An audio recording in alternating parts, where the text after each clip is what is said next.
Okay. Hi, Ann. How are you? I'm great, thanks. How are you? Doing great. Thank you. Thank you for coming on the show. Nice to have you with us. Thanks so much for having me. It's a pleasure. So, you are an author from Weyburn, Saskatchewan. Yes, that's correct. Yes, we farm near the community of Weyburn in southern Saskatchewan on the prairies here. Okay. I have no idea where that is. What are you near? If you know anything about Saskatchewan, we're south of Regina, just north of the American border, north of North Dakota, Oh, okay. So you about an hour and a half. So yeah, so mid prairies, middle of Canada, middle of the province. okay, and you border North Dakota. All right. So you Yep. have nice and cold winters there, I'll bet. We do. It's been unseasonably warm, but today winter came back with the vengeance. So the last couple of days we've been back down to minus 20 Celsius. So it's been a fairly cold winter, I would say. You didn't see any of those balloons flying by, did you? No, not here. That's been quite the thing, hasn't it? Oh, that's been silly. Well, let's not get off on that. So, how far are you from Banff?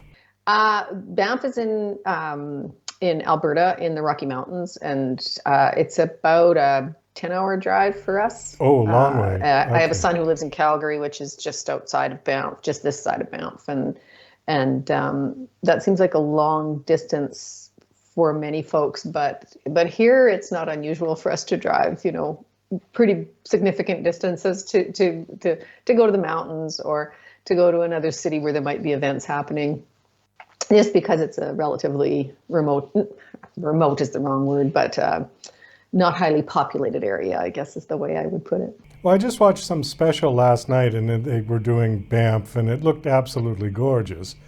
And there's one very formidable brick old hotel, and I don't know what the name of that hotel was, but it looked amazing. Probably built 100 years ago. Yeah, I mean, that whole area is gorgeous and, quite touristy now, but the Banff Springs Hotel out at Lake Louise might be what you're talking about. And I've been on holiday there several times, and it's just a beautiful part of the country. So different from here because, of course, we're on the bald prairie here with very few hills. And then you drive into the mountains, and it's always just this real rush of adrenaline when you get there because it's so gorgeous. Yeah. Well, I'm going to put it on my list of places to go because it would be a nice drive, I think, to go up there. I know. Oh, it absolutely is. Yeah. Yeah. Yeah. Okay. So you are an author. You've got a new book out called Dollybird. How many books have you published at this point? I've published two books and a few short stories and some poetry in magazines and anthologies and that sort of thing. Dolly Bird is a second edition actually. It came out in 2013 or 2013 originally, and then Shadowpaw Press put it out again just this past January, which like January this year, which I've been so thrilled about because it got a second life and so that's really wonderful. And I had a book published last year in 2022 by ECW Press called What is Written on the Tongue. So those are my two novels. They're both historical fiction, both completely different in their uh, the history that they follow and characters and very different stories. But those are my books. Okay, so they're two standalones. It's not a series, right? Yeah, for sure. Yeah, yeah, they're absolutely standalones. Yeah. Tell us a little bit about the first book, and then we'll pivot over to Dollybird. Just give us a quick synopsis so people get an idea of what kind of book that one is. Yeah, that just came out, like I say, last year, and it is a story, believe it or not, set in Indonesia during the Indonesian independence movement, which happened as a result of and shortly after the Second World War.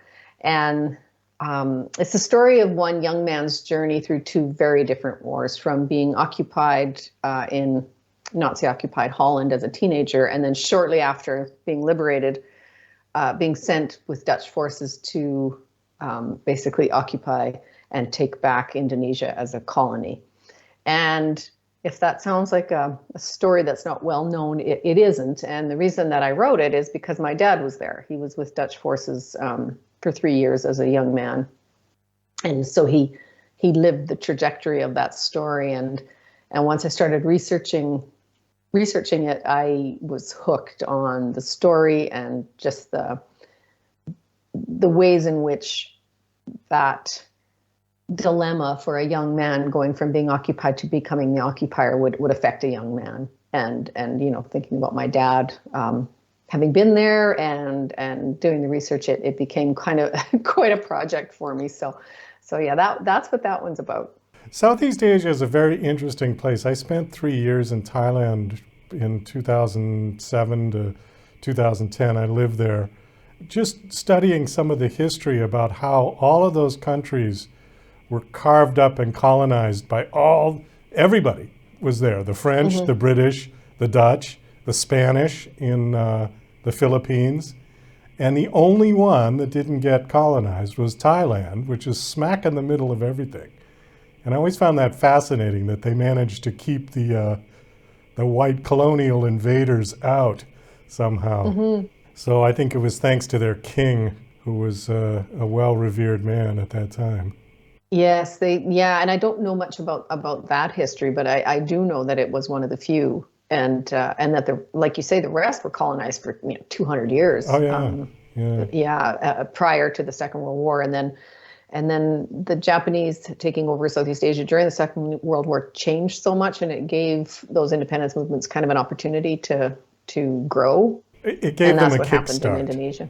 Yeah, because the Japanese sort of upended everything when they came in, and then it sort of gave it a kickstart for the independence movements of all of the countries, because they all started to go after that. The French left, Vietnam in the 50s, and I think the last one to turn over was Malaysia. I think they finally gained independence from Britain in like the 70s or something. It was fairly recently. Yeah, exactly. Yeah, it seems like it could be history from a long time ago, but it's really not. I mean, my dad is still alive; he's 97, but those histories are quite recent, and that's also what I found fascinating, is that we know so little about it, really, especially the Dutch in Indonesia, because it was silenced. Basically, my dad would say it was doodspreken, which is silenced to death when they got back to Holland, as though it really hadn't happened, and that also intrigued me, like how a country sort of can rewrite their history or silence it in order to sort of redeem themselves, if you like, from their colonial pasts and some of the atrocities that happened and that sort of thing. So that really fueled the book and the research. His trajectory there was quite different. A lot of the scenes that are set in the Second World War actually happened to my dad. But his time in Indonesia was different because he had a desk job, and I needed my character Sam to really be engaged in the war, which is an odd thing to say, but he needed to sort of experience it, in the forests and be part of that guerrilla war and dealing with it, and so that's what happened there. But my dad could really give me a sense of what it was like and how he felt about being there as a young man. And I did a lot of research, but I also went to Indonesia for 5 weeks doing research and traveling across Java to understand what the heat felt like, how the people are, what the food is like, just being in the jungle and all of those things that go with place and that is so important to a book. So that was a huge part of my being able to, I hope, successfully write that story. Well, I'm glad you got your character involved in the war, because I was just thinking while you were saying that somebody with a desk job, and if you had written the entire book with somebody sitting at a desk as the main character, I think that would have been rather dull. Yeah, and I mean, my dad's time there wasn't dull at all, but it was just a different type of dilemma that he had personally, as opposed to someone who was really engaged in the war in a very real way. So I used a lot of research, a lot of stories from Dutch veterans who had been out in the field, and like a lot of the events that happen in the book are based on those stories. And so it was a meshing together of all of these people and places and events to create the story. Let's pivot over to your new book. It's called Dollybird. Where did you come up with that title? That one was interesting as well. It was part of the research, actually. I was doing research for a completely different topic, and I came across the term Dollybird used on the prairies to refer to a young woman who would go to a homestead with a homesteader to either keep house or take care of their children. And the way it was used in the particular passage that I found, there was a lot of questions about what this woman was actually doing. And so I wanted to, when I read that, I wanted to explore who these women were and what their job really was, and what sorts of things they faced in early Saskatchewan history during the homesteading time, which was the same things that were faced by homesteaders and settlers, throughout the United States and Canada, in the West. So I thought it was an interesting word that I could really play with. Well, when I read the title, all I thought of was Lyndon Johnson, because his wife was named Lady Bird and his daughter was named Linda Bird, and he had another one, Lulu Bird. Do you think that's where that came from? I have no idea. I doubt it, because in some ways it was used, Dollybird was used in a derogatory sense. And I think it's a very English word. Dolly is used as a, like girl in Britain, and bird is sort of for someone who's a bit odd. And I guess putting those two, Dolly and Bird together, was like this odd situation of this woman going out to be with this man, and no one quite knows what she's doing. So I think maybe that's more where it came from. Okay, well, all right, bird in the English sense, because they use that term as for girl, for woman, right? Yeah. Yeah, and sometimes for a bit of an oddity, so yeah. Like the Scots would say lassie, and okay, that makes more sense. Yeah, exactly. Yeah. Well, who knows where Johnson got those names? Maybe they came with them. I don't know. Maybe. No idea. That'll be something for me to research. Okay, so this is her story then, Dolly Bird's story of living out on the prairie with some strange man raising his children.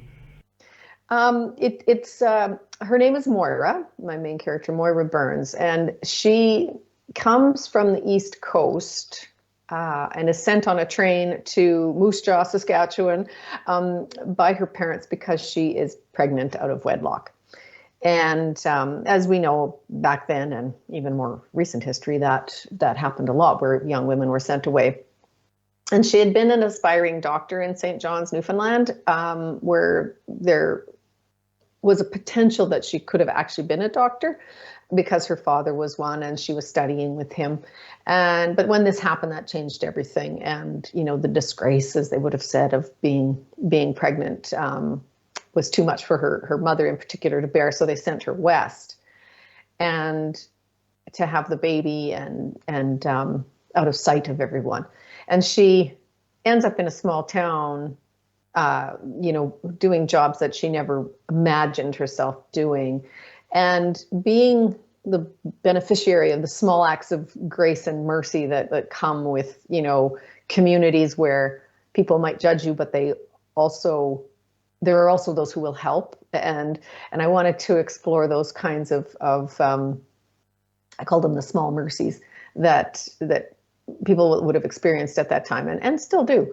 And so I brought her from the East Coast to Saskatchewan to see how she handled it. and she meets another young man, a young man from who's also from the East. And it's not a surprise that she becomes a Dollybird, and the story goes from there. And their lives intertwine and how they learn from each other. And I won't give away any more. Well, okay, great, because we are out of time. Oh, And, and that's a perfect ending for the interview. Thank you so much for coming on. The book is called Dollybird. My guest is Anne Lazurko. Is the book out? it is. Yes, it's available Amazon. Where you order your books, and the other one is found in bookstores and also online and wherever you order your books. So yeah, they're out there and available. Okay. Last question. Do you have a website you want to give out? Sure, it's just www.annelazurko.com. Okay, great. Well, thank you so much for coming on this show. It was nice talking to you, and best of luck with the book. I hope it does well. Thank you so much for having me.